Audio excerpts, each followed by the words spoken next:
Est-ce que la transcription fonctionne? Oui, elle fonctionne.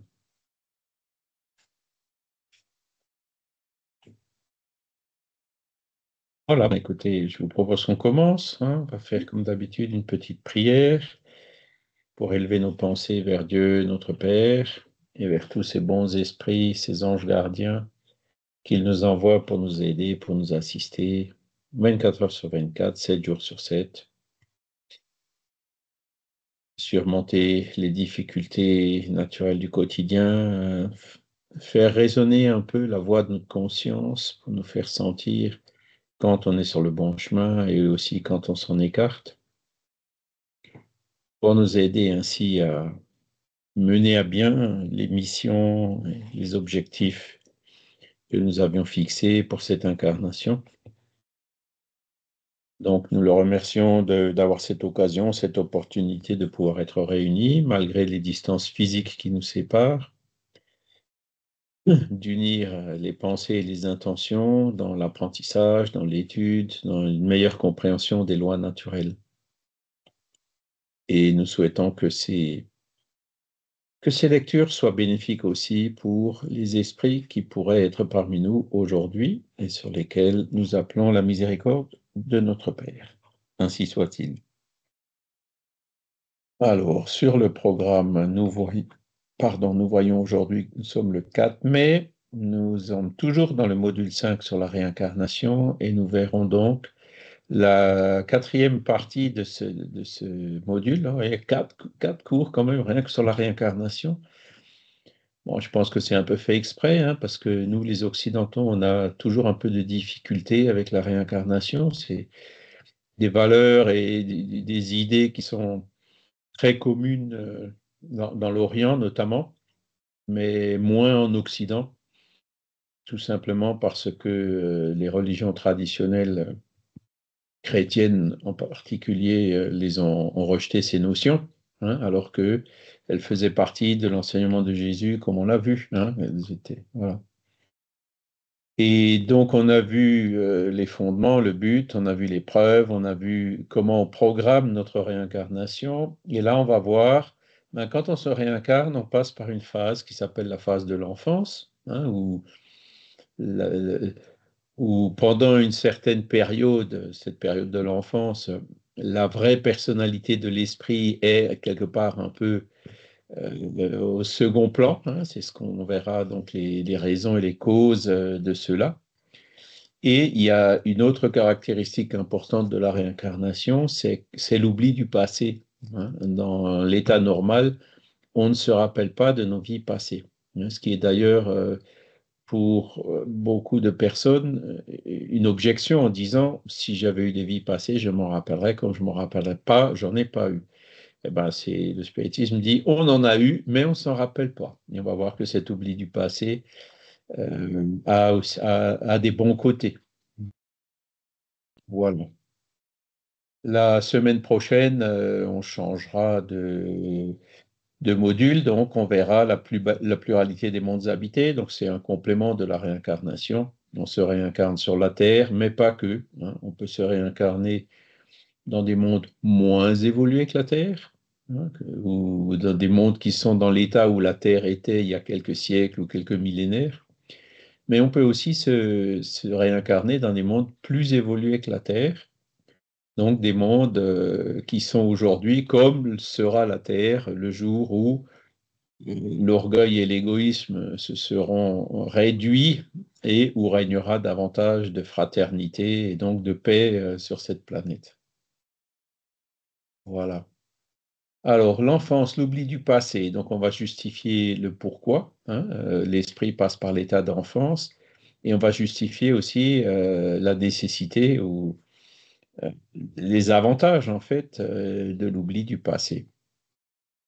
Alors, quelle est, question 383 du livre des esprits, quelle est pour l'esprit l'utilité de passer par l'état d'enfance? Ça sert à quoi, hein, d'être en totale dépendance pour les petits, hein, pour tout, pour manger, pour l'hygiène, etc., hein. Il faut s'en occuper.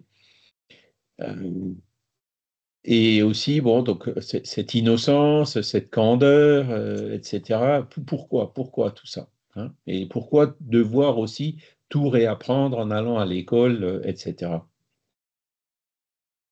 Réponse des esprits, l'esprit s'incarnant en vue de se perfectionner, donc c'est ce qu'on avait vu, hein, le but de la réincarnation, c'est notre évolution. On se réincarne pour évoluer, d'accord? Donc l'esprit s'incarnant en vue de se perfectionner est plus accessible pendant ce temps aux impressions qu'il reçoit et qui peuvent aider à son avancement, auxquelles doivent contribuer ceux qui sont chargés de son éducation. Vous voyez, c'est une réponse assez intéressante, hein. Parce que les enfants, on dit souvent, ils sont comme une éponge. Ils absorbent, euh, comment dire, ben, les impressions qu'ils reçoivent. Alors, c'est là où ça va dans les deux sens. Ils peuvent absorber les bonnes impressions, les bons exemples qu'ils reçoivent, mais ils peuvent aussi absorber les mauvais exemples qu'ils reçoivent, hein. Et on dit souvent, ben, on va dire, si les parents sont violents ou donnent des exemples de violence, les enfants auront tendance à être aussi violents, hein, parce qu'ils reçoivent ces impressions qui vont influer sur eux, sur leur éducation. D'un autre côté, des parents bienveillants qui donnent le bon exemple, qui sont charitables, qui sont patients, voilà, tous ces exemples vont également ces impressions que l'enfant va recevoir vont l'aider à aller justement dans le bon sens. Parce que ce qu'il faut bien se dire, c'est que l'enfant, quand il se réincarne, c'est pas un esprit vierge, hein, qui vient qui sort des mains du Créateur, hein, qui vient d'être créé. Non, souvent c'est un esprit qui est très ancien, très vieux, parfois même souvent plus vieux que nous, hein, et qui donc revient avec tous ses bagages, hein, donc toutes ses expériences, ses qualités et aussi ses défauts qui ramènent des vies passées. D'accord? Et donc, à partir de là, euh, le, le, le fait que pendant un certain temps, si par exemple c'est un esprit encore avec pas mal de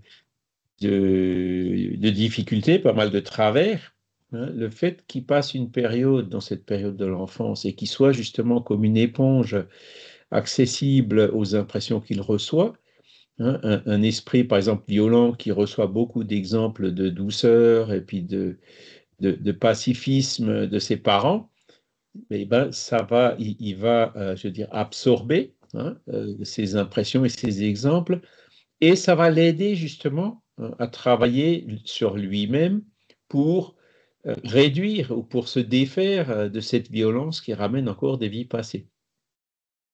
Vous voyez?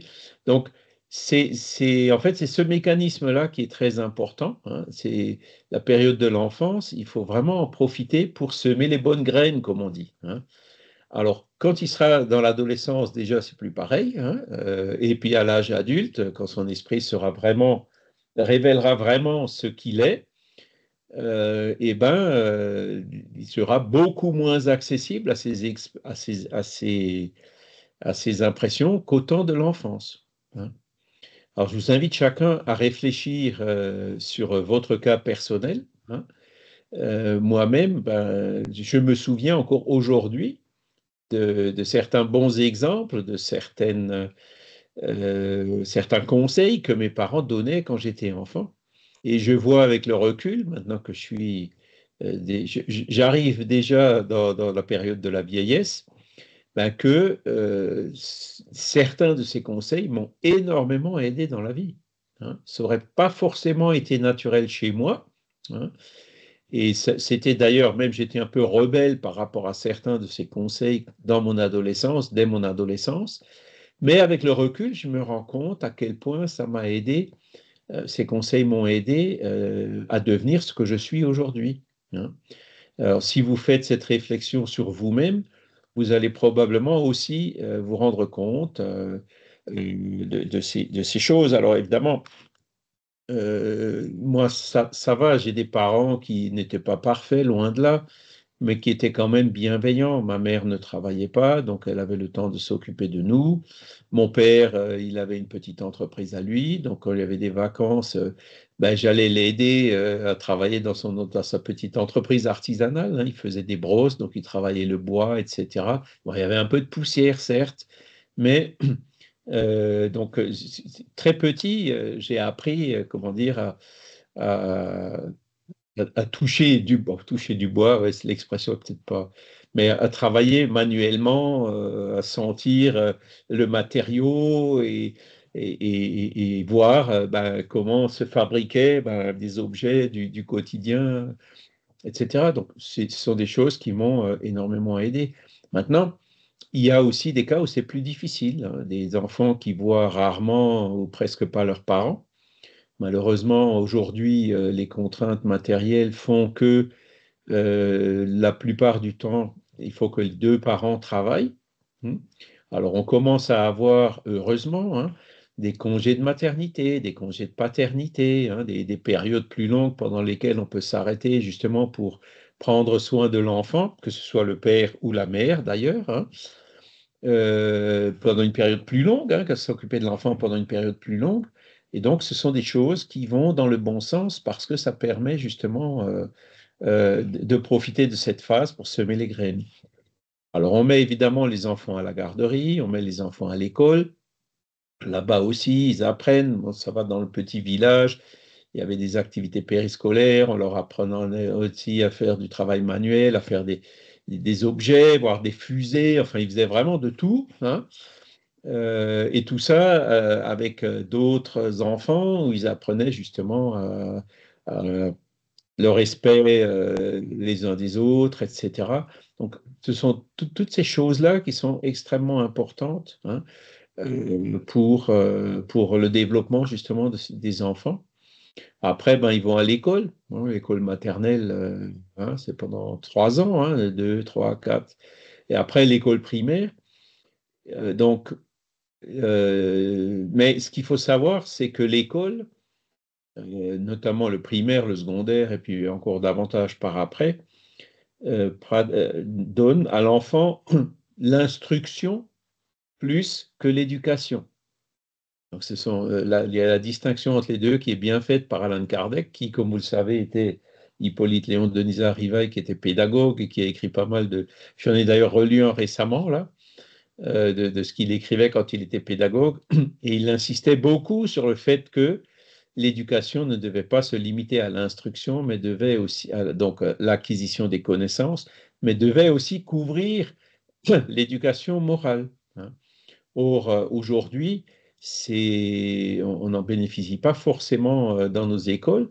Euh, Notre État français, il est laïque, hein, donc l'école, elle est aussi laïque, dans le sens où elle ne fait pas de différence entre les différents cultes des personnes, hein. Les enfants à l'école sont mélangés, qu'ils soient catholiques, protestants, israélites ou même musulmans, hein.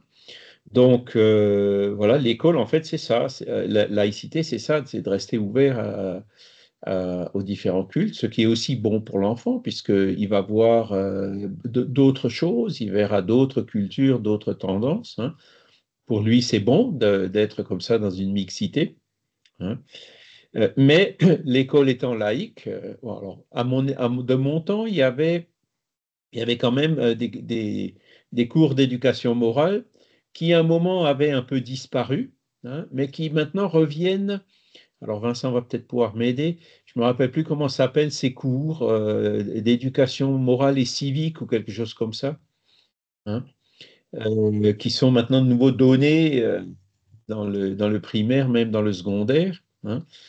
Et cela, bon, ça redevient nécessaire, hein, justement, pour que les enfants ils puissent avoir certaines bases, surtout dans les cas où les parents, comme quand les deux travaillent ou arrivent tard le soir, fatigués ou sont en déplacement ou autre, hein, toutes ces contraintes qu'on peut voir aujourd'hui, n'ont pas le temps, hein, ou peut-être n'ont pas les capacités non plus de donner cette éducation eux-mêmes, hein. Voilà. Donc c'est là où il y a un juste milieu à trouver. Je pense qu'on n'est pas encore à l'optimal, hein. Donc comme l'école à l'instar de notre gouvernement, est laïque, elle ne peut pas enseigner une morale qui correspond à une religion particulière. Hein, par exemple, la morale chrétienne, puisque ça n'irait pas, ça ne convient pas, puisqu'il y a tous les enfants sont de diverses origines. Ce qu'il faudrait, c'est que l'école enseigne une morale neutre et universelle qu'on retrouve dans toutes les religions. Vous voyez, à la base à la base de la majorité des religions. Ce sont ces fameux, comme le dit Kardec dans le premier paragraphe de l'introduction de l'Évangile selon le spiritisme, hein, il dit que ces enseignements moraux qu'on retrouve dans les évangiles, hein, que Jésus a donnés, eh ben, ces enseignements moraux, on les retrouve ben, dans le bouddhisme, on les retrouve dans l'islam, on les retrouve dans le shintoïsme, on retrouve les mêmes enseignements, hein, comme on en a déjà parlé une fois, un peu partout. Et on les retrouve aussi dans le spiritisme, hein, puisque le spiritisme est laïque. Le spiritisme n'est pas une religion. Donc, les lois morales enseignées, par exemple, qui sont dans le livre troisième du livre des esprits, ce sont des lois morales universelles qui sont basées sur les lois de la nature. Donc, elles sont neutres. Et c'est ça qui donne au spiritisme une caractéristique de laïcité, hein, d'ouverture à toutes les religions, hein, et de rejet d'aucune religion en particulier. Et c'est pour ça que, bon, au Brésil, ça s'est passé autrement. Hein, le spiritisme s'est religiosifié, comme on dit. Hein, il est chrétien. Un bon spirit, c'est un spirit chrétien. Oui, mais alors le musulman, il n'est pas un bon spirit. Vous voyez, chez nous, ça pose des problèmes. Ça ne fonctionne pas comme ça. Kardec l'avait bien anticipé, l'avait bien dit. Et au contraire, il faut montrer le spiritisme comme étant laïque, c'est-à-dire ouvert à tous, plus que comme étant imprégné ou caractérisé par une religion en particulier. Franck?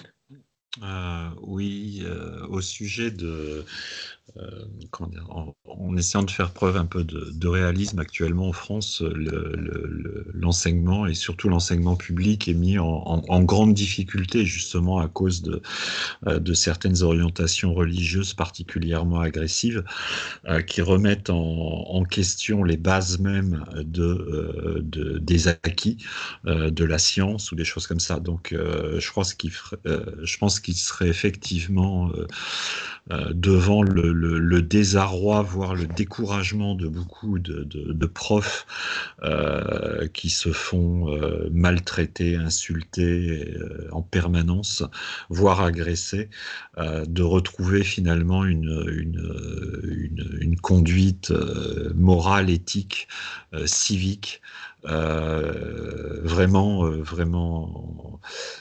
solide, quoi. Parce que là, le système est en train de partir en live complètement, quoi. J'ai encore une amie qui s'est fait agresser au nom d'une divinité que je ne nommerai pas, mais ça devient vraiment problématique, quoi, en France. Voilà. Alors, effectivement, tu as raison, Franck, hein, ça fait partie des problèmes qu'on rencontre dans, dans l'actualité. Et effectivement, toute forme de violence est à bannir de l'école. Hein. Donc, on est malheureusement obligé ben, de réprimer. Hein.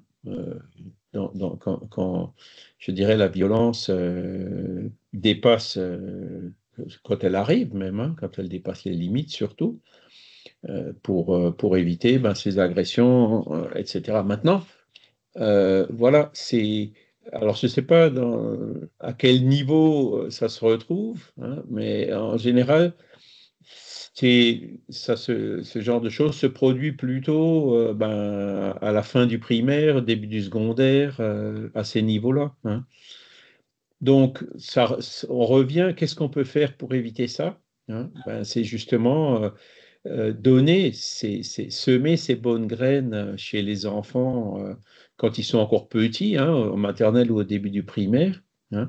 Parce que même si ces enfants, chez eux, reçoivent le mauvais exemple donc de la violence ou de l'intolérance ou de l'exclusivisme d'une religion particulière, hein, au moins c'est contrebalancé par une éducation morale plus neutre, plus douce et plus pacifique. Tu vois. Après, c'est sûr que il faut qu'il y ait de la répression, hein. Il faut que les parents sachent que, le cas de Samuel Paty, hein, ils ont été condamnés, quoi, hein. À la fois l'élève qui a menti, que le parent qui a fait un appel à la violence sur les réseaux sociaux, que le criminel proprement dit, hein. Donc voilà, notre société, elle est malheureusement encore obligée de répondre et de réagir à ce genre de choses et pour qu'elles disparaissent petit à petit, hein. Voilà. Donc, là, je vous dis, bon, on passe par cet état d'enfance, donc on est essentiellement dans le primaire, hein, jusqu'à l'âge de 7 8 ans, quand les enfants, ils peuvent recevoir ces bons ou ces mauvais exemples. Et donc, l'école, si en plus des parents, l'école donne aussi des mauvais exemples, là, les pauvres enfants, il faut se mettre à leur place. Ils n'auront pas de repères pour pouvoir faire la différence entre ce qui est bon et ce qui est moins bon, hein. À cet âge-là, c'est encore difficile. Donc, il faut faire le maximum pour profiter justement de cette période de l'enfance, pour semer les bonnes graines. Vincent?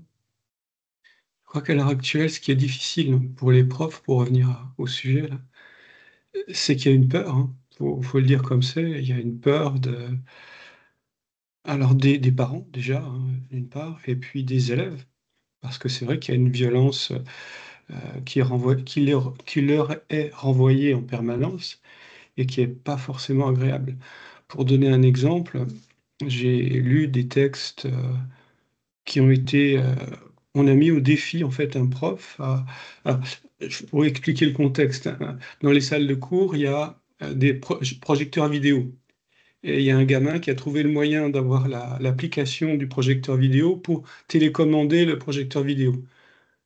Donc, le gamin s'amusait à mettre alors, à l'écran, il y avait le cours, mais le gamin s'amusait à permuter l'écran qui était en place, c'est-à-dire le cours, pour voir ce que faisait la prof. Donc, il mettait en lumière ce que faisait la prof sur son ordinateur. Et puis, la prof s'est insurgée contre cet état de fait. Elle a dit, écoutez, c'est pas possible que vous commenciez à bricoler sur mon projecteur vidéo pendant que je travaille.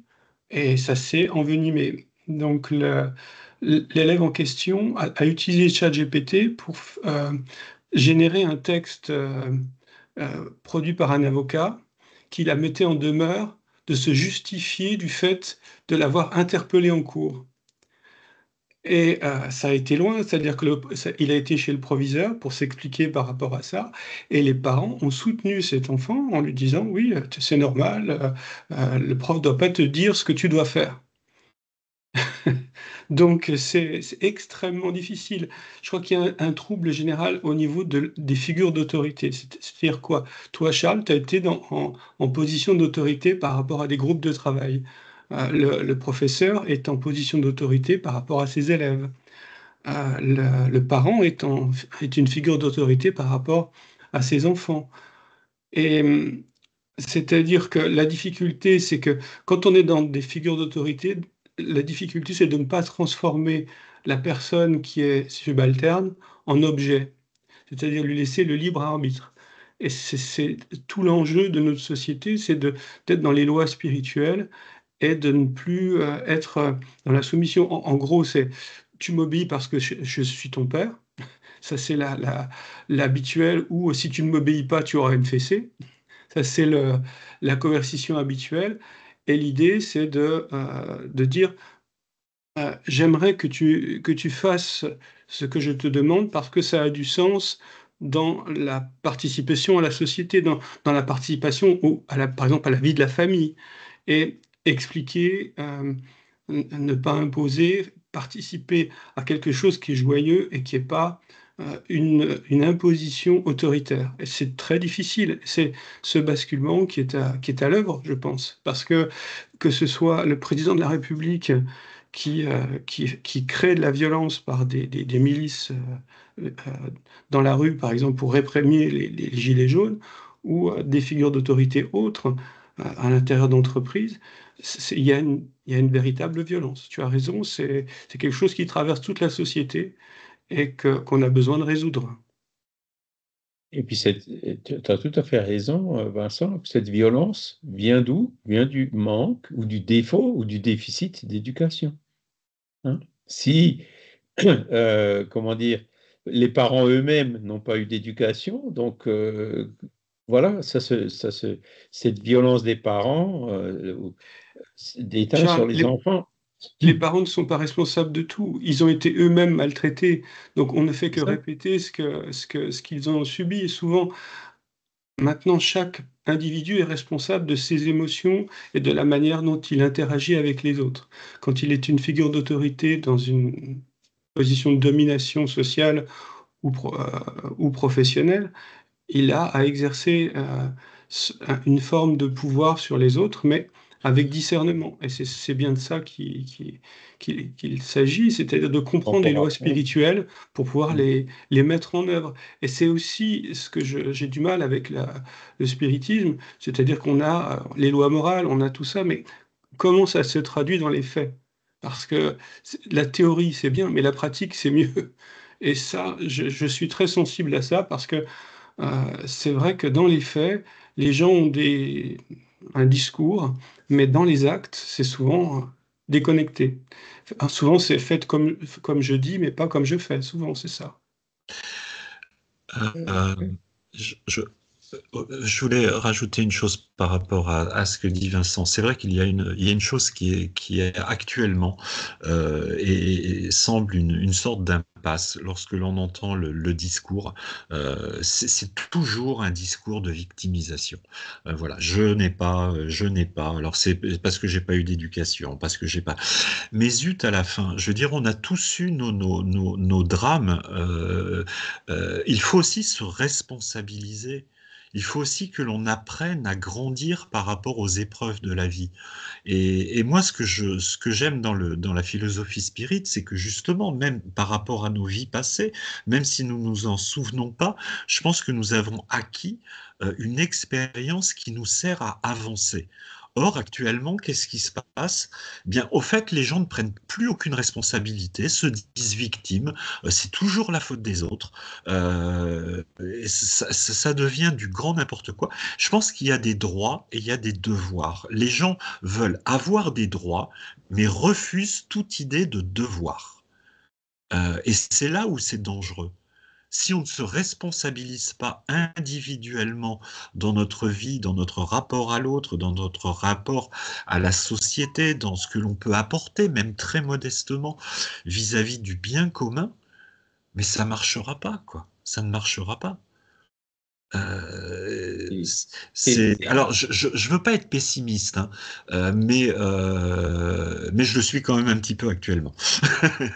Mais c'est vrai que je le but du j'entends spiritisme, des choses absolument affolantes par moment, quoi. le but C'est du pas de ma faute. spiritisme, c'est C'est pas de ma justement faute. de nous apporter les bases par rapport à ces choses-là. Le droit et les devoirs, il y a un chapitre entier, je ne sais plus si c'est le problème de l'être ou de la destinée ou dans Après la mort de Léon Denis, où il parle que de ça. Et effectivement, alors c'est Lydia qui nous a écrit, c'est la philosophie du wokisme. J'ai l'impression que Oui, le chat, oui. il est revenu. Hein. Ben, ça, c'est la conséquence justement du manque d'éducation hein, à tous les niveaux. Hein. C'est la conséquence aussi comme le disait Vincent, il faut l'éducation des enfants, le bâton et la carotte, ça marche plus. Hein. Écoutez les conférences du vendredi, le premier vendredi du mois sur le projet du projet SOS et du SOS Famille euh, qu'on a sur la chaîne YouTube du mouvement Spirit francophone. Et là, vous verrez, quand ils expliquent qu'est-ce que c'est que vraiment l'éducation, c'est pas le bâton et la carotte. Hein, non, c'est l'enfant qui doit comprendre. Il faut lui expliquer. Alors évidemment, ça prend plus de temps, c'est plus difficile. Il faut lui expliquer pourquoi on lui demande quelque chose ou pourquoi on lui interdit quelque chose. Hein. C'est plus difficile que de dire je te l'interdis parce que c'est moi ton père et tu dois m'obéir. Non, ça ne fonctionne plus avec les enfants. Et ils vont peut-être l'accepter aussi longtemps que, comment dire, qu'ils seront petits, mais dès qu'ils auront l'occasion, hop, ils profiteront justement pour s'échapper ou pour se soustraire justement à cette autorité parentale qui a été imposée et non pas qui n'est pas venue par l'explication ou par l'éducation proprement dite. Alors évidemment, c'est difficile. Maintenant, moi, je veux aussi rester optimiste, Franck, hein, parce que euh, comme j'ai dit, l'esprit vient avec un bagage, hein, de ses vies passées. Si on a un esprit extrêmement rebelle et violent, ben, la meilleure éducation va l'aider un petit peu, mais il restera rebelle et violent, un peu moins rebelle, un peu moins violent, mais il le restera quand même. Alors Oui, que vous avez d'autres exemples, des esprits qui sont déjà plus avancés, qui ont réussi à bien travailler dans leur vie passée, même en se réincarnant dans des milieux complètement hostiles, rebelles, dans un bidonville au milieu des trafiquants de drogue et tout, arrivent complètement à passer outre ces mauvaises influences. Donc, c'est toujours un mélange des deux. Mais ce qu'on voit ici, c'est que il y a une mission, donc il faut, ça devrait vraiment être la mission, une des missions principales des parents quand ils ont des enfants, c'est justement ben, de profiter de cette période de l'enfance pour semer les bonnes graines. Et après, ben, l'enfant, il fera ce qu'il veut avec. Hein. C'est-à-dire, semer les bonnes graines, ça ne veut pas dire l'enfermer dans des principes et tout. Ça veut dire justement lui expliquer pour que l'enfant il puisse comprendre de façon autonome et faire de sorte que ces graines germeront plus tard en lui. Hein. Alors on va passer au deuxième, et c'est tout le but du spiritisme. Maintenant, c'est vrai que sur la Terre, on en est encore loin. Hein. Des contre-exemples, vous en connaissez chacun. Voilà, mais l'essentiel, c'est de comprendre déjà ce principe. Et puis, voilà, alors pour moi, les enfants, c'est trop tard. Les petits-enfants, bon, le gamin, il n'a pas l'air trop pressé, mais bon, il n'est jamais trop tard pour bien faire. Hein. Voilà. Et donc, à partir de la naissance, les idées de l'esprit reprennent graduellement leur essor au fur et à mesure du développement des organes. D'où l'on peut dire que pendant les premières années, l'esprit est véritablement enfant parce que ses idées qui forment le fond de son caractère sont encore assoupies. Voyez. Donc même l'esprit rebelle qui se réincarne, il passera les premières années de son enfance euh, un peu comme si, de table rase, quoi. Hein, donc le terrain vierge sur lequel justement on peut semer un peu. Maintenant, ce qu'on voit aussi, c'est qu'il y a des enfants qui, de plus en plus jeunes, par exemple la violence, les tendances à la violence, qui l'amènent peut-être de ses vies passées ou qu'il a peut-être vu, qu'il a peut-être influencé dans cette vie quand il était petit, reviennent en fait très tôt. Hein. Et les enfants sont quand même de plus en plus précoces. Enfin, ça dépend de l'un à l'autre. Hein. Voilà. Et donc, il y a plusieurs des conférences de ce projet SOS Famille parlent exactement de ce thème-là. C'est vraiment quelque chose qui revient et qui nous montre. Hein. Alors, c'est sûr que on est parents jeunes, on est encore nous-mêmes immatures et tout. Moi, je m'en rends compte. Hein. Il y a des choses que je faisais dans l'éducation de mon enfant que je ne referai plus aujourd'hui ou que je ferai autrement aujourd'hui. Hein. J'y consacrerai un peu plus de temps, ça c'est sûr, hein, malgré le travail, malgré les déplacements et tout. Hein. Trouver un meilleur équilibre, voilà. Mais après, bon, ben, quand il y a d'autres enfants ou des petits-enfants, il n'est jamais trop tard pour le mettre en pratique. Et puis ben, dans la prochaine vie, ça ira aussi mieux. Vincent? Je crois que on parle dans le vide. Je crois que ce qui est intéressant, c'est de donner des petits exemples édifiants par rapport au fait qu'un enfant est complètement ouvert au monde et il a peu d'a priori sur ce qui va être juste et pas juste. Je peux donner une anecdote toute simple. Je devais avoir 3 ans à peu près, et puis dans la famille, il n'y avait pas beaucoup de gens très noirs. Et un jour, mon grand-père a un ami noir, mais alors vraiment très, très noir, hein, qui vient d'Afrique. Et puis moi j'ai 3 ans et je lui dis, de ma candeur d'enfant, je lui dis, mais pourquoi t'es tout noir? Et c'est tout le thème du racisme en fait. Et lui aurait pu se sentir blessé, offusqué par rapport à cette question, mais il m'a répondu avec la même candeur. C'était quelqu'un un intellectuel visiblement. Il m'a dit, mais pourquoi t'es tout blanc? Et moi, en tant que gamin de 3 ans, je me suis dit, ah, effectivement, pourquoi je suis tout blanc et pourquoi lui, il est tout noir? Et donc, c'est tout la question du racisme qui se pose. Pourquoi il y a des gens qui sont de couleur et pourquoi il y a des gens qui ne sont pas de couleur? Mais c'est posé le sujet est abordé dans une ouverture complètement au monde et pas dans une fermeture en disant c'est bien ou c'est mal. C'est pour ça que je m'insurge contre le spiritisme qui dit d'un côté il y a le bien, de l'autre côté il y a le mal. Là, ce petit garçon de 3 ans, bah, il veut pas faire le mal. Il demande juste pourquoi cet homme qu'il a jamais vu, il n'a pas vu d'homme noir, vraiment très noir, et il lui demande mais pourquoi tu es noir, toi? Mais il n'a Parce pas la que réponse. ouais, Donc il dit à ce gamin, ben pourquoi toi tu es blanc? Et comme il a pas le gamin n'a pas plus la réponse, on en reste là. ça a certainement influencé, ça t'a certainement influencé pour éviter de devenir raciste dans ta vie. Hein. C'est un petit épisode, tu t'en rappelles encore aujourd'hui.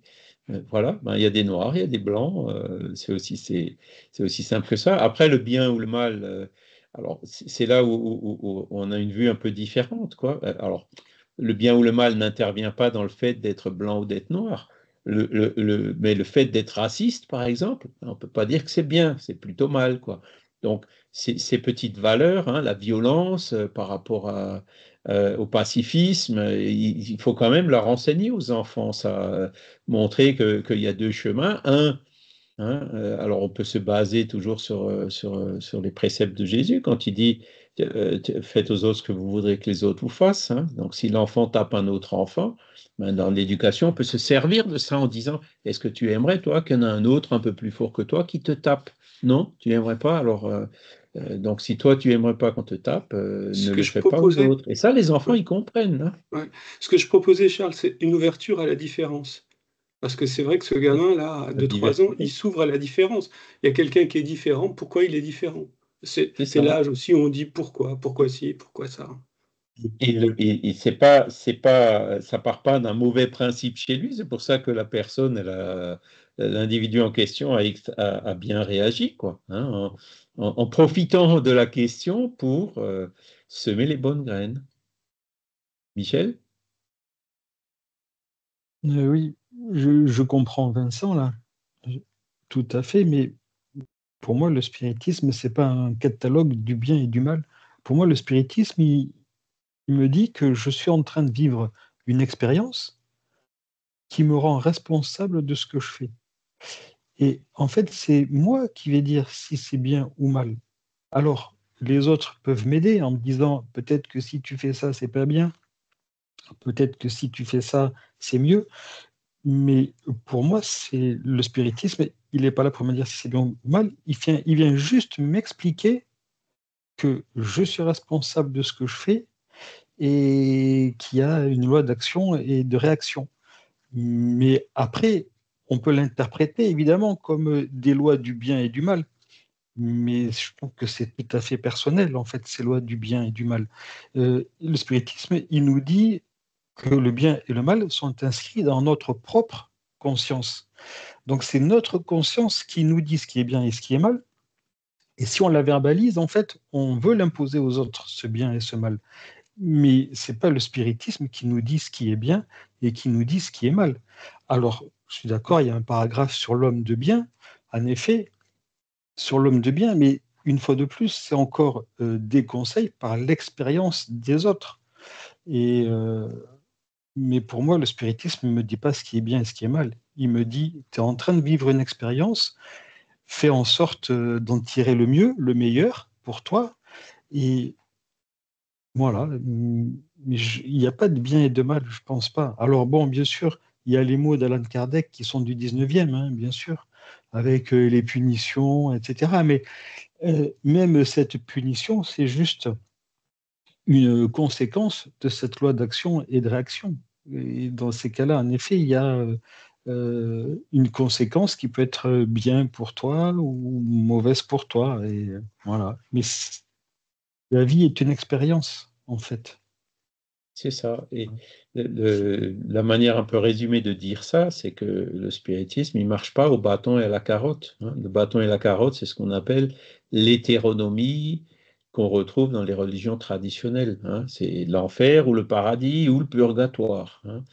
Le spiritisme, il enseigne l'autonomie, hein. C'est de dire, voilà les lois de la nature, voilà la loi de cause à effet, voilà des exemples de, de, de, de- de situations de la loi de cause à effet, avant et après, dans cette vie, dans une autre vie, ou du vivant et après la désincarnation. Il donne ces exemples. Et c'est à chacun d'apprendre justement par ces exemples pratiques, hein. Et c'est là où Vincent, c'est un peu l'inverse de ce que tu disais. Le spiritisme, il est plein d'exemples pratiques, hein. La deuxième partie du livre des esprits, c'est ben, moi j'ai fait ça, voilà ce qui s'est passé avec moi. C'est très pratique, quoi, hein. Et même l'évangile selon le spiritisme, c'est pas un traité théorique, hein. Les applications sont vraiment au jour le jour, au quotidien. Le spiritisme, il dit connais-toi toi-même, hein. Et connais-toi toi-même, ben, c'est justement d'écouter notre conscience, hein. Où est écrite la loi de Dieu? Ben, dans la conscience. Quand on a bonne conscience, ben, c'est pas la même chose que quand on a mauvaise conscience. Et ça, la conscience, c'est nous. Allez, il y a peut-être le guide spirituel qui est là, que notre ange gardien, qui essaye chaque fois de nous amener vers le bien, qui travaille un petit peu cette conscience, mais en fait, c'est nous-mêmes, hein. Et ce que j'adore, moi, c'est ce que dit Léon Denis, hein, quand on meurt, hein, il n'y aura personne pour nous juger. Ce sera nous-mêmes qui nous jugerons, nous-mêmes. Quand on reverra hein, quand la mémoire revient, quand on revoit le film de notre vie, hein, comme on le voit dans les témoignages de MI ou autres, c'est nous-mêmes qui constatons, hein, et qui jugeons si on a bien fait les choses, si on n'a pas mal fait les choses. L'âme se juge elle-même. Et si elle se met dans une situation pour se retrouver dans le seuil, genre André Louise dans nos solars, au début de nos solars, c'est l'âme elle-même qui se met dans cette situation. C'est personne qui condamne l'âme à rester dans cet endroit-là. Ni Dieu, ni les bons esprits, ni personne, hein. Donc voilà les lois que le spiritisme enseigne. Donc ce sont des lois qui vont vers cette autonomie, hein. Vous êtes libre, hein. Mais avec cette liberté, vous pouvez choisir entre des choses qui sont en harmonie avec la loi de la nature et qui finiront par se répercuter positivement sur vous, mais vous pouvez aussi l'utiliser pour faire des choses qui sont en opposition ou en disharmonie avec ces lois de la nature. Et dans ce cas-là aussi, vous en subirez les conséquences par la loi de cause à effet. Voilà ce que dit le spiritisme, hein. Il ne dit pas ce qui est... Alors, il donne effectivement des exemples du bien, hein, pour qu'on ait quand même un référentiel, quoi, qu'on sache dans quelle direction aller. Mais ce ne sont pas... c'est pour ça que, bon, dans le ciel et l'enfer, en fait, hein, il y a des chapitres qui s'appellent Code pénal de la vie future. Bon, c'est un peu... Bon, on retrouve un petit peu ces problèmes de forme, les dieux punis, etc., du milieu du 19e siècle, qu'on ne retrouve plus chez Léon Denis, hein. Mais le fond de l'enseignement, lui, il est tout à fait valable.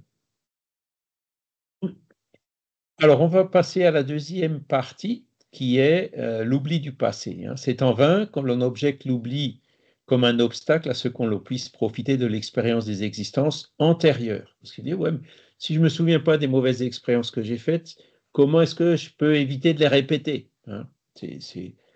C'est un argument qui a un certain sens. Si Dieu a jugé à propos de jeter un voile sur le passé, c'est que cela devait être utile. Alors, si Dieu, bon, ben, si la nature, hein, voilà, si on est comme ça, on oublie notre passé. Bon, comme Dieu est infiniment juste, les lois de la nature sont bonnes, donc il doit y avoir une raison à l'oubli du passé. En effet, ce souvenir aurait des inconvénients très graves. Il pourrait, dans certains cas, nous humilier étrangement ou bien aussi exalter notre orgueil et par cela même entraver notre libre arbitre. Dans tous les cas, il eût apporté un trouble inévitable dans les relations sociales. Alors, supposez par exemple, bon, je me rappelle d'une vie passée. Malheureusement, dans cette vie passée, j'étais un criminel, j'ai assassiné 3 personnes. Ce serait dur à porter quand même dans cette vie. Et en plus, vous êtes là dans la rue et puis les gens vous regardent en disant, ah ben c'est lui qui a tué les 3 personnes.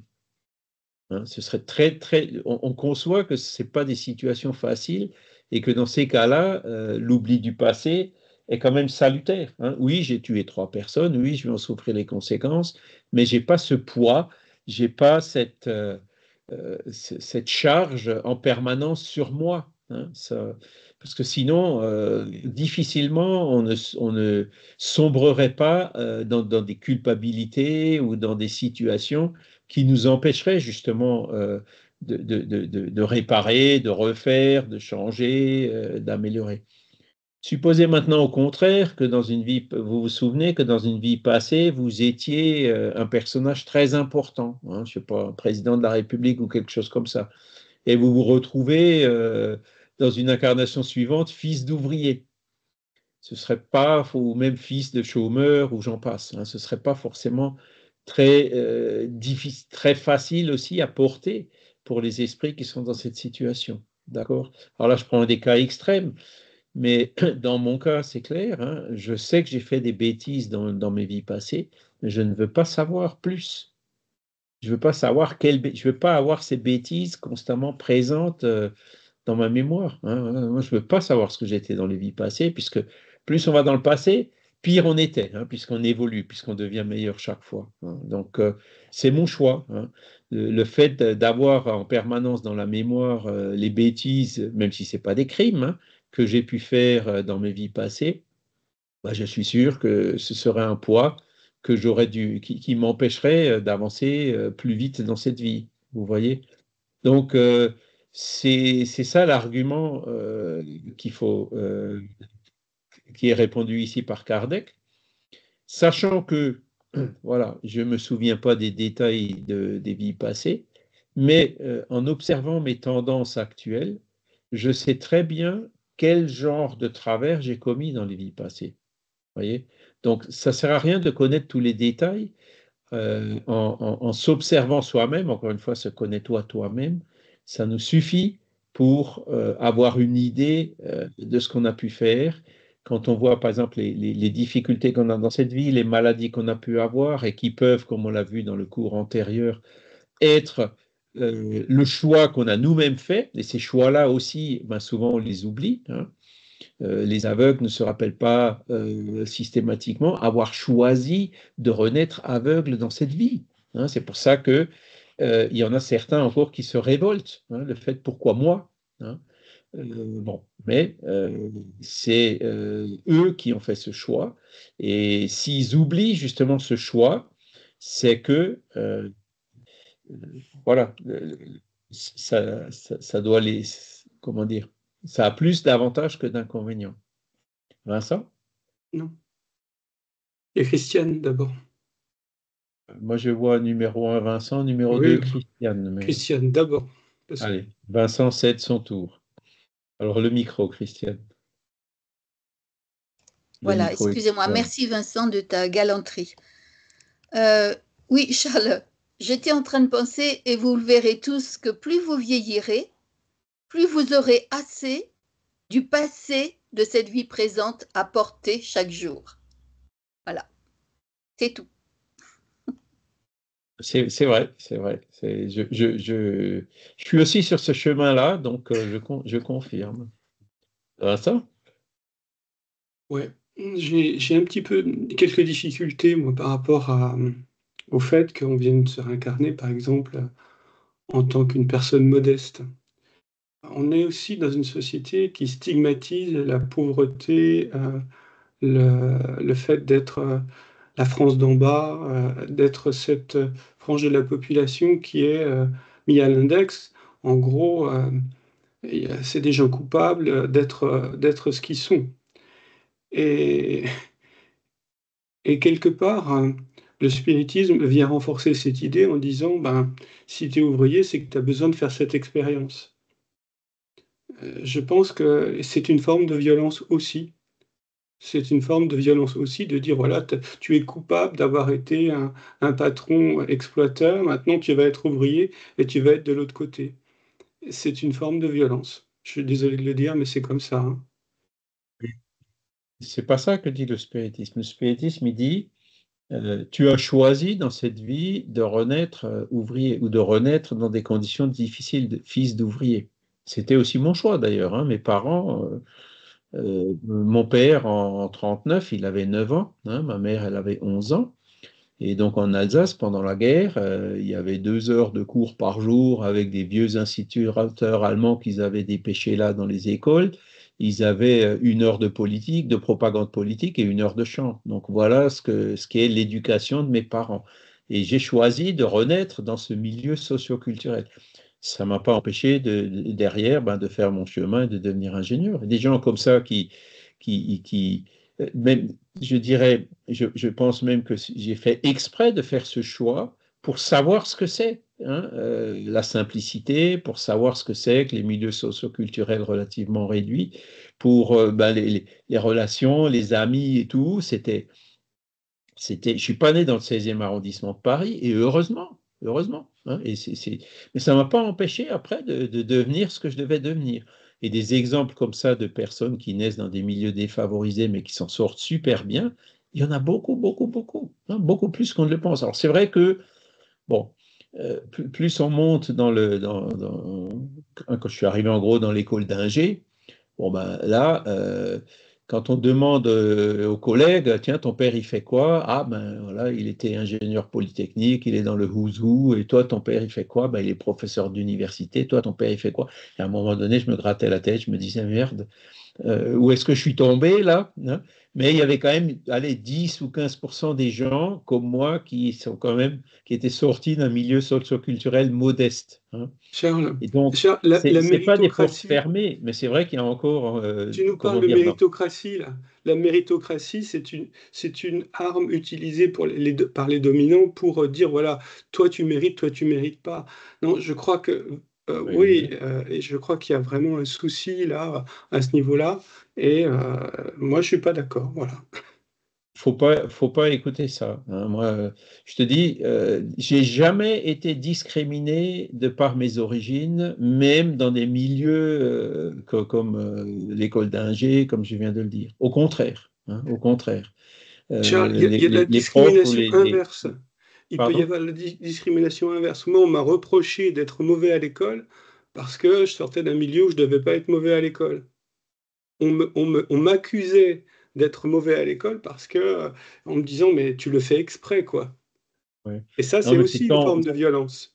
je dis pas que ça n'existe plus aujourd'hui, ça doit Ah ben, encore c'est aussi une exister, forme de violence. mais ce genre d'attitude, voilà, n'est pas correct, ça c'est sûr, hein. Et ce que dit le spiritisme, eh ben, comme on l'a vu la dernière fois, c'est nous-mêmes on fait le choix dans lequel on serait. Notre esprit, il est ce qu'il est, hein. Si on est un bon esprit, en fait, on s'en sortira, quel que soit, avec une forte probabilité, quelles que soient les circonstances dans lesquelles on s'est réincarné. Et si on est un esprit encore arriéré, c'est pas par le fait de naître dans une famille favorisée et tout qui nous fera devenir meilleurs, hein. Alors voilà, l'essentiel, c'est quand même l'évolution de l'âme, hein. Maintenant, c'est toujours la somme des deux, quoi. C'est-à-dire, il y a ce que l'âme elle est et donc l'éducation qu'elle a reçue dans cette période de l'enfance, avec en plus l'oubli du passé qui nous permet d'éviter les culpabilisations, etc. C'est quand même une loi qui est ouverte et même si cet oubli peut parfois perturber un peu, elle est quand même transparente et on comprend qu'elle est salutaire. Magali? Bonjour, je vais laisser ma place à Franck parce que je pense qu'il voulait réagir aux propos précédents. Moi, c'était tout autre chose. D'accord. Franck? Oui, non, c'est vrai que le problème de la réincarnation, de l'incarnation est une question qui est vraiment épineuse, qui peut être comprise de manière très, très différente. Après, voilà, personnellement, je pense que si l'on se réfère un petit peu à l'échelle spirit, je crois que la progression de notre esprit ou de notre âme peut se faire vraiment indépendamment de la classe sociale dans laquelle on se réincarne. Et ça, je trouve ça, à la limite, je trouve ça peut-être même anecdotique. Il y a des réincarnations volontaires, probablement. Chico Xavier en parle, par exemple, et dans le Missionnaire de la Lumière, je crois, et où il y a un choix. Je pense aussi qu'il y a aussi certaines réincarnations qui se font de manière pas automatique, mais par défaut. Et d'ailleurs, je crois que Camille Flammarion en parle un petit peu, où il s'interroge sur ces vies comme ça qui sont menées sans véritablement de but précis. L'âme se réincarne parce que elle ne connaît que l'univers de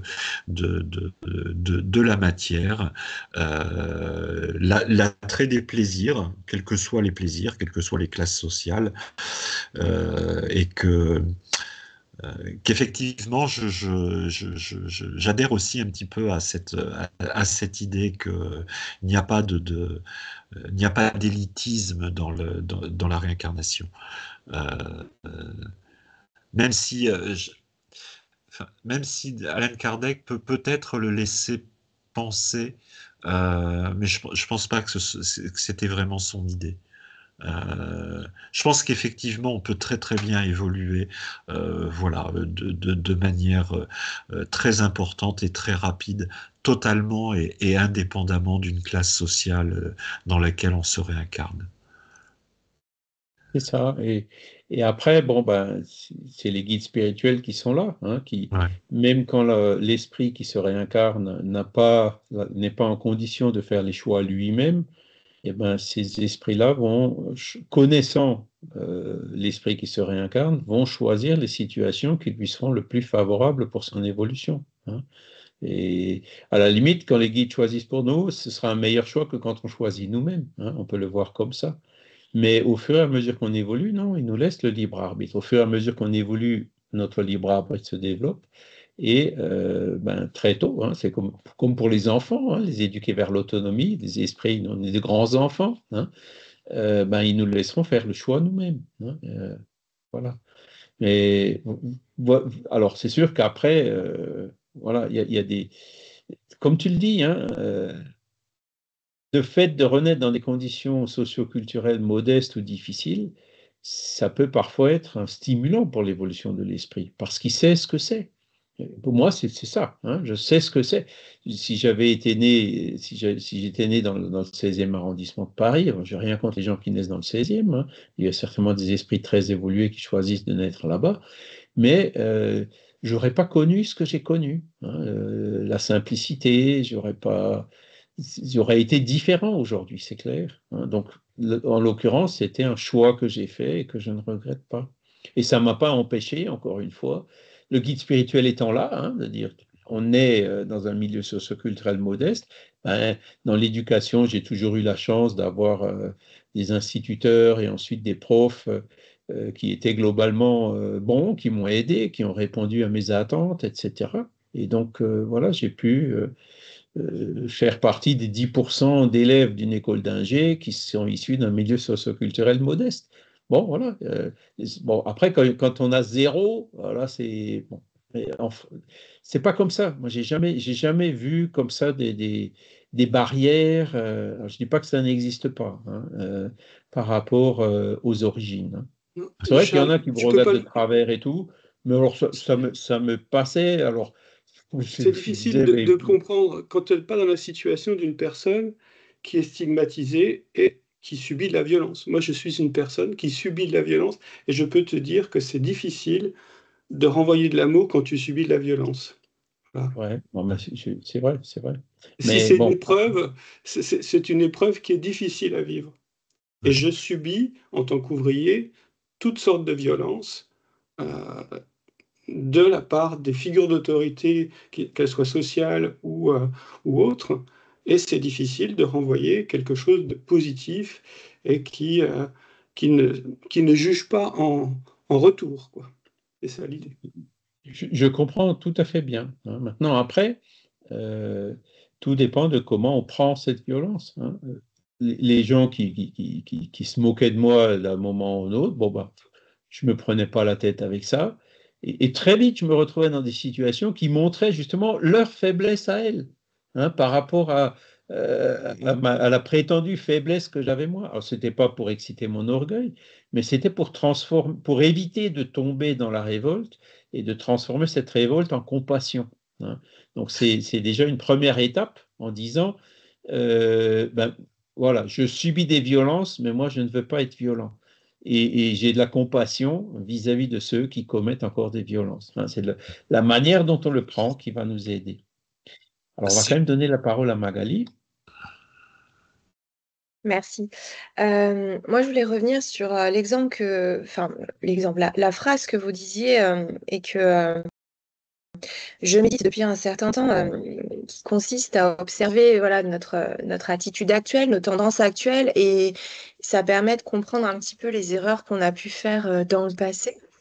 Autant l'exemple de la personne aveugle est très parlant et très concret, autant moi j'aime les anecdotes et les exemples concrets parce que je trouve que ça aide à intégrer.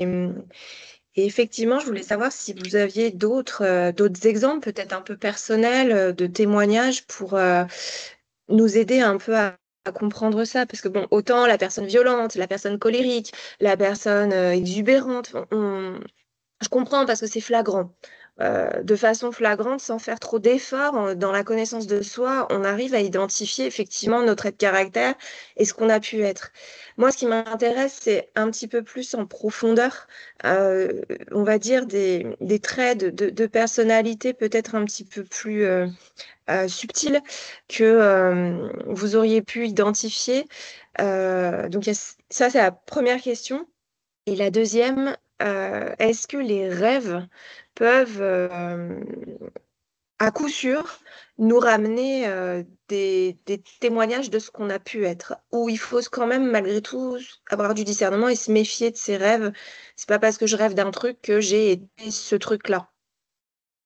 Je vais déjà répondre à la deuxième question, après je vais répondre à la première. Les rêves, donc, systématiquement, il faut enlever cet adjectif. Hein. Les rêves peuvent effectivement, dans ces moments d'émancipation de notre âme, avoir accès à des choses du passé et tout, mais de là à dire que c'est systématique, non. Hein. Il faut effectivement, comme vous le dites, toujours se méfier de ces rêves. Il ne faut pas tomber dans les excès d'interprétation. On dit j'ai rêvé ça, donc c'est absolument ça. Non, non, il faut les prendre comme des éléments, hein, qu'il faut croiser avec d'autres éléments, mais pas pour des choses qui sont absolument sûres et gravées dans le marbre. Hein. On peut se tromper dans les rêves. On peut être mal influencé dans les rêves par d'autres esprits, par exemple. Hein. Voilà, parce que parfois, enfin, personnellement, sans rentrer dans le détail des rêves, mais personnellement, ça m'arrive fréquemment de faire des rêves, des trucs pas cool, hein, vraiment pas cool, mais qui tournent toujours autour du même thème. Et ça me questionne vraiment. Je me dis, mais est-ce que j'ai fait ça? Est-ce que j'ai été ça? Parce que vous savez, quand on rêve, on vit le truc comme si à l'instant T, on vivait cette émotion, on avait fait cette erreur, on avait vécu vraiment là, dans cette vie, cette chose. Et quand on se réveille, on a même du mal à en sortir. Est-ce que cette répétition, entre guillemets, c'est une preuve de oui, c'est quelque chose que tu as fait, ou même ça, faut être vigilant? Même ça, il faut être vigilant, même si dans les cas où le rêve est récurrent, ça devient quand même un peu plus Ça questionne. indicatif, si je dirais. Hein. D'accord. Et effectivement. Alors, pour répondre à votre première question, aujourd'hui, on est constamment bombardé de pubs ou d'influences dans un sens ou dans l'autre, dans les réseaux sociaux. On est confronté à des situations vraiment diverses et variées. Par rapport à ces influences qu'on subit quotidiennement, si on s'observe un peu, on va se rendre compte qu'il y en a certaines qui, elles auront pratiquement aucune influence sur nous. D'accord? Ça, ce sont certainement celles sur lesquelles on a déjà réussi à faire un travail et qu'on a, je dirais, définitivement écarté. On s'est désensibilisé par rapport à ces tendances-là. Par exemple, dans ces influences, on peut voir le tabac, on peut voir l'alcool, hein, on peut voir le sexe, on peut voir plein de choses, la sensualité, on peut voir la violence. Hein. C'est toutes ces influences qu'on subit. Par contre, dans toutes ces influences, il y en a certainement d'autres dans lesquelles on aura plus de mal à résister. Vous voyez ce que je veux dire? Et ça, ce sont certainement celles-là où, il n'y a pas si longtemps que ça, ou peut-être dans une vie passée, on avait un peu dérapé. On peut très bien redéraper dans cette vie. Hein, je sais pas, on a eu un cas, par exemple, des personnes qui sont une addiction à la pornographie. Bon, ben, clairement, hein, ils ont subi cette influence. Ça veut dire que leur esprit n'a pas encore, soit il y était versé déjà dans le passé, il n'a pas encore réussi à s'en défaire, soit l'esprit a encore cette tendance de tomber dans ce genre de travers. Vous voyez? Et donc, c'est en observant ces choses-là, toujours dans le connais-toi toi-même, on voit les sujets sur lesquels on a plus de difficultés que sur les autres. Et on voit par rapport aux autres qui nous posent déjà pratiquement plus de problèmes. Et là, ce sont des indications qui sont beaucoup plus fortes, puisque c'est vraiment ce qu'on est en train de penser en ce moment. Hein, quand on subit ces influences, où on est obligé de... Alors, soit il y en a évidemment qui craquent et puis qui se laissent entraîner à la tendance, qui recommencent à boire ou à se droguer ou à tomber dans la sensualité ou autre. Mais il y en a d'autres qui sentiront la pression et qui devront faire un effort beaucoup plus fort pour y résister. D'accord?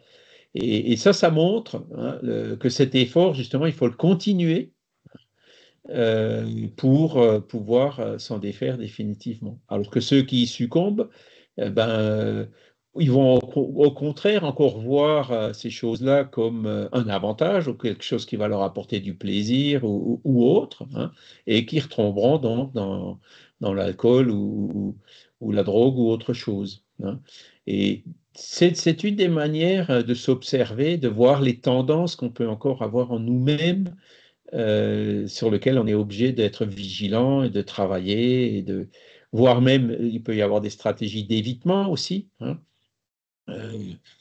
On sait que, par exemple, bon, si on a une tendance, si on a du mal à résister à boire, il faut éviter d'aller dans les bistrots. Voyez, il faut éviter d'aller dans des réunions de bons vivants qui ont tendance à boire et qui nous entraîneraient. Vous voyez.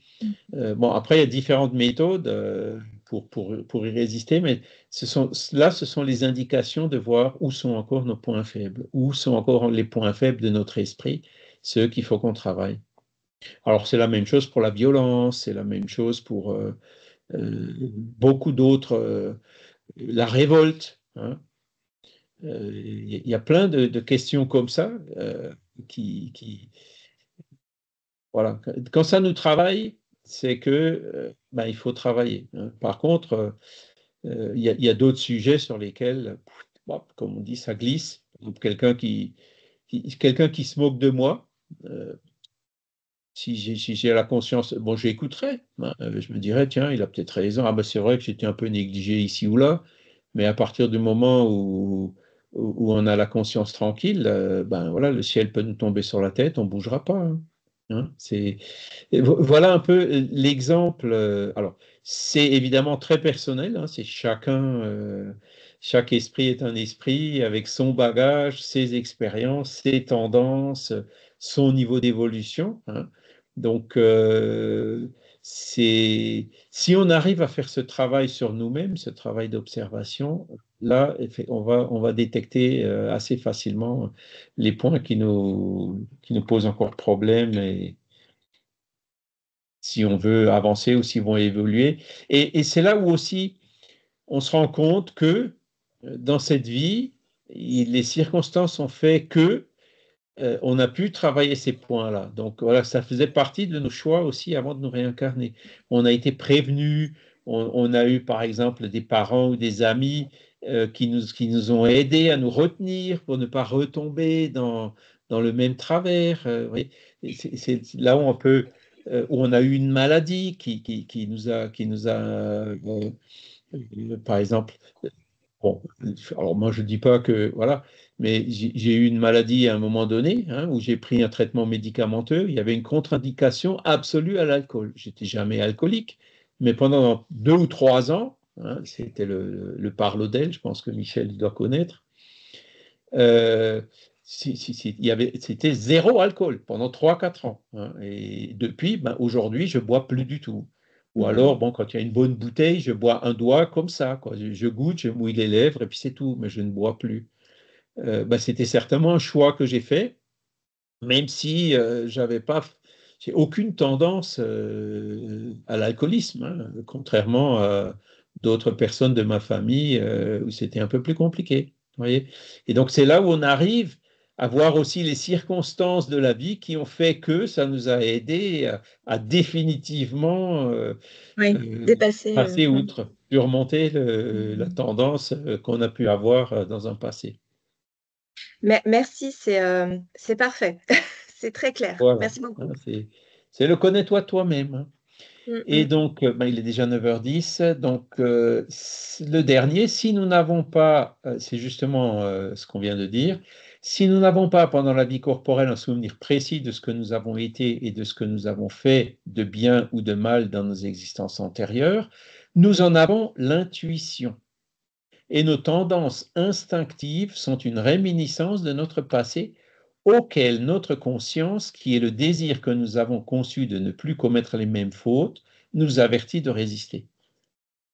La phrase, elle est vraiment super bien écrite là. Hein. On n'a pas de souvenir précis de ce qu'on a fait. Heureusement, c'est une bonne chose. Hein. De ce qu'on a fait de bien ou de mal, parce qu'il y a aussi le bien. Hein. Le fait d'avoir fait du bien, ça retombe aussi sur notre présent, forcément. Nous en avons l'intuition. L'intuition, tout le monde est médium parce que tout le monde a à un moment donné ou un autre, à un degré plus ou moins élevé, de l'intuition. Là, aujourd'hui, j'ai senti qu'il ne fallait pas que je passe par là, qu'il fallait que je passe par là. Hein, c'est combien de fois ça nous arrive. Hein. Et nos tendances instinctives, donc l'intuition et l'instinct, hein, ouais, les tendances instinctives, c'est ce qu'on ramène justement de notre subconscient, de cette mémoire qui est dans le subconscient, qui revient de temps en temps par petits éléments dans notre conscience, hein, sont une réminiscence de notre passé, hein, auquel notre conscience, donc à partir du moment où ça arrive dans la conscience, est-ce que j'ai bonne conscience, est-ce que j'ai mauvaise conscience, hein?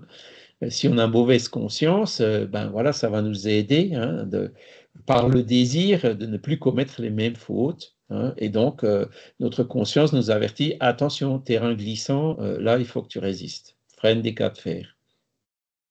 Donc, voilà la manière dont on peut y arriver. Alors après, bon, il y a d'autres moyens aussi. Hein, on peut interroger notre guide spirituel. C'est lui qui travaille ces choses-là, c'est lui qui est derrière ces choses-là. Mais en s'endormant le soir, on lui dit, bah, écoute, éclaire-moi là-dessus, éclaire-moi ici, aide-moi plutôt là. Et puis au bout de, peut-être pas immédiatement, mais au bout de quelques comment dire, quelques petites tentatives, d'un coup, paf, on se dit, ah ben ouais, c'est vrai, là, je vois maintenant un peu plus clair sur tel et tel aspect. Vous voyez, il ne faut pas hésiter. Le guide spirituel, il est là pour ça. Il est là pour nous aider dans ces choses-là, donc il faut l'appeler en permanence. Voilà. Donc, l'oubli des vies passées, ça nous aide plutôt que ça nous dessert, puisque de toute façon, ce qui doit revenir par l'intuition, par les tendances instinctives, ça reviendra, hein, avec ce filtre de la conscience qui nous dira ce qu'il faut faire avec, hein, résister ou travailler.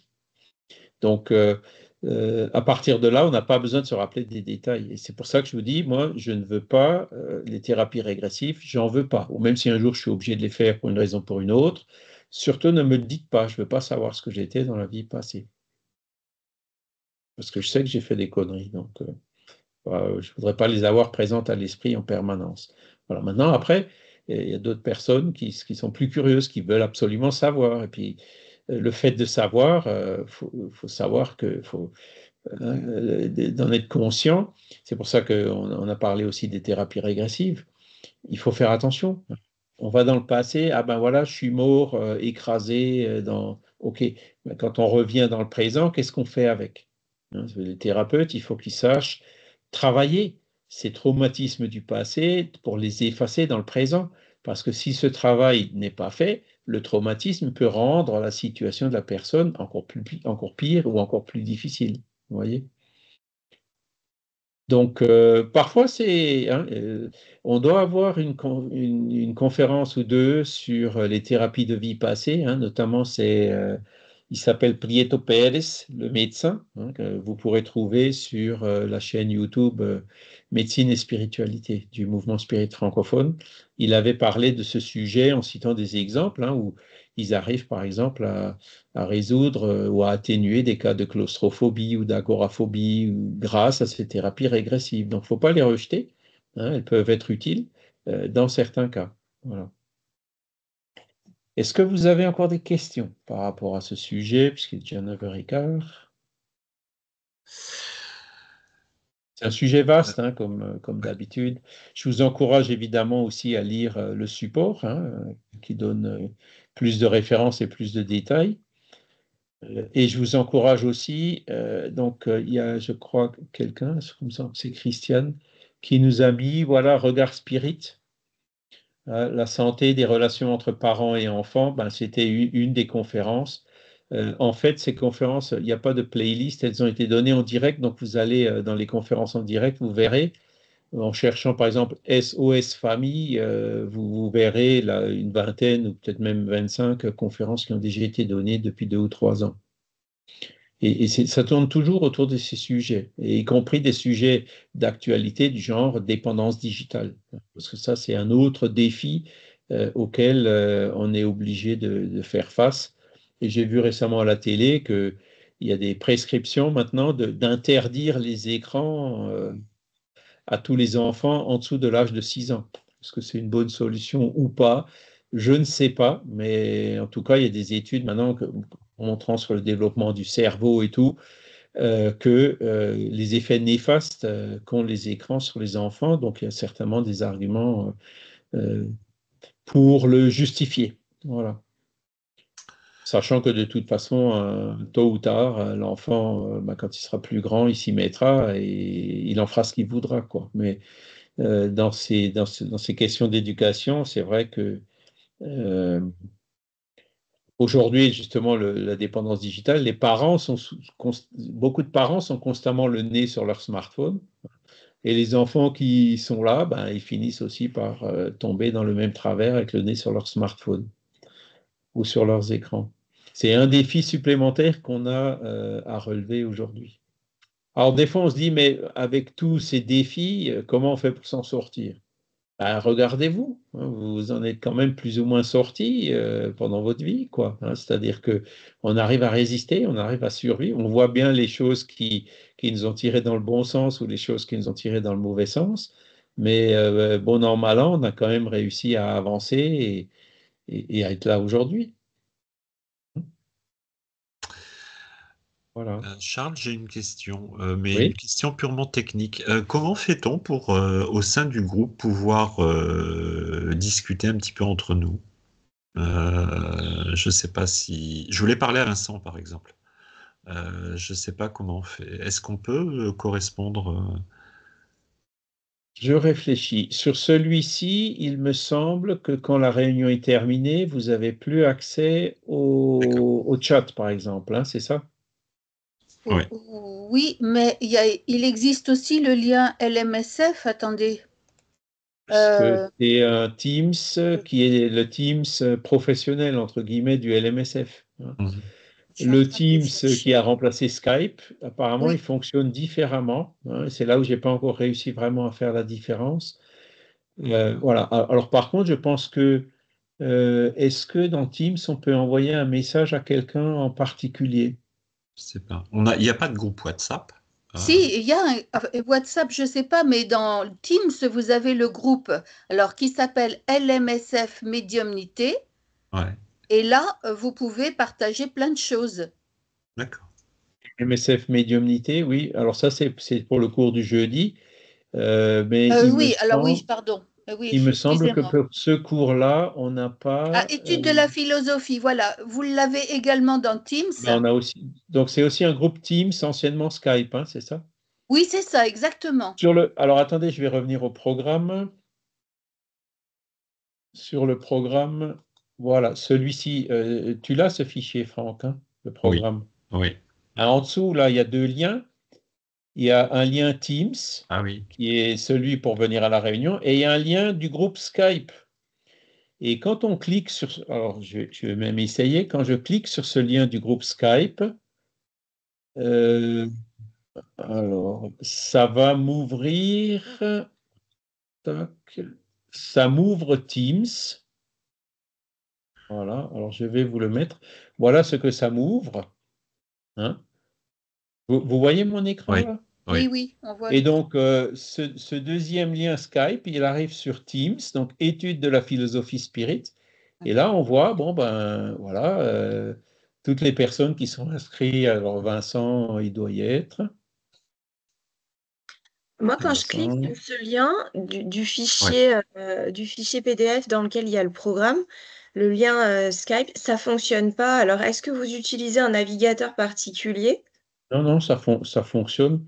C'est-à-dire, là vous voyez, je viens de cliquer sur le lien, ça m'a. Ouais, ouais, Alors, ça me je met vois. d'abord un écran qui me dit, est-ce que vous voulez ouvrir Teams? Alors, il faut cliquer sur oui, Moi, ça et veut après, pas. ça m'ouvre ça.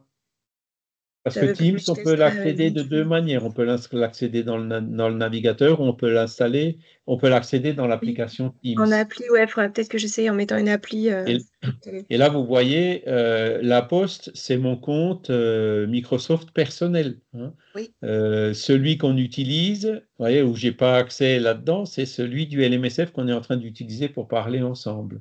Donc, c'est là où ça complique un peu parce qu'il y a deux. Oui. Bon, il y avait aussi un compte Skype et un compte Microsoft et un compte Teams avant, quoi. Hein. Voilà, faut juste voir qu'on est sur le bon compte. Et donc là, vous avez les différents Oui. groupes. Hein. Donc, étude Léon Denis, ça c'est pour cet après-midi, hein, où je ne serai pas là. LMSF médiumnité, c'est le cours de la médiumnité. Et donc là, c'est étude de la philosophie spirit. Alors après, je ne sais pas si. Alors, je n'ai pas vu Vincent. Alors, c'est peut-être dans le H. Ou alors, je ne sais pas. Tu es dans ce groupe-là, Vincent? A priori, je sais. Non, non, non, Il je y a crois des pas. users.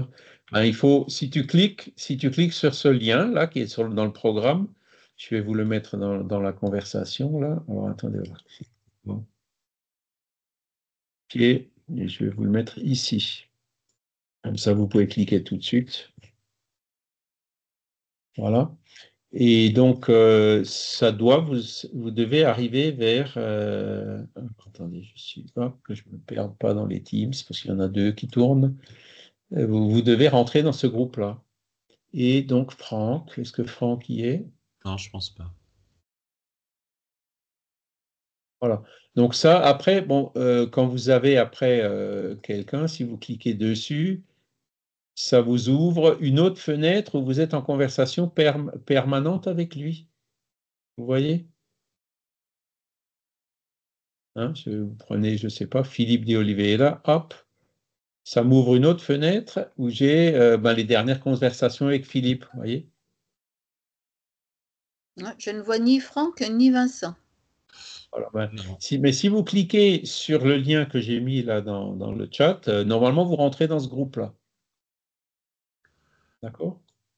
Mm. Si je prends par exemple Christiane. Moi, j'y suis, moi.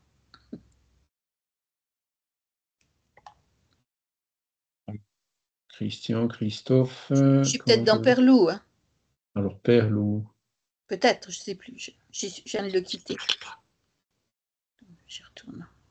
Non, non plus. Triquet, vous êtes dans Triquet. Ah, Donc, si Triquet. je clique sur Christiane, ça m'ouvre un chat particulier avec Christiane. Tu vois, Franck? Donc, par là, on peut effectivement y arriver. D'accord. Si tu cliques sur ce lien, essaye voir de le faire. Ici, ça va nous mettre un message. Vous voyez là? Jean-Paul a quitté. Donc, Franck, alors là, c'est les gens qui sont partis. Et si ça va mettre un message. Franck a rejoint la conversation. Vincent a rejoint la conversation.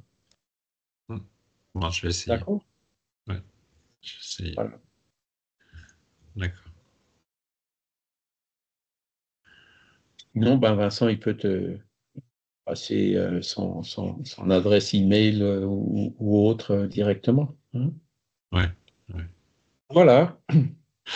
Ben écoutez, on va Ouais. s'arrêter là. Je vais arrêter le partage.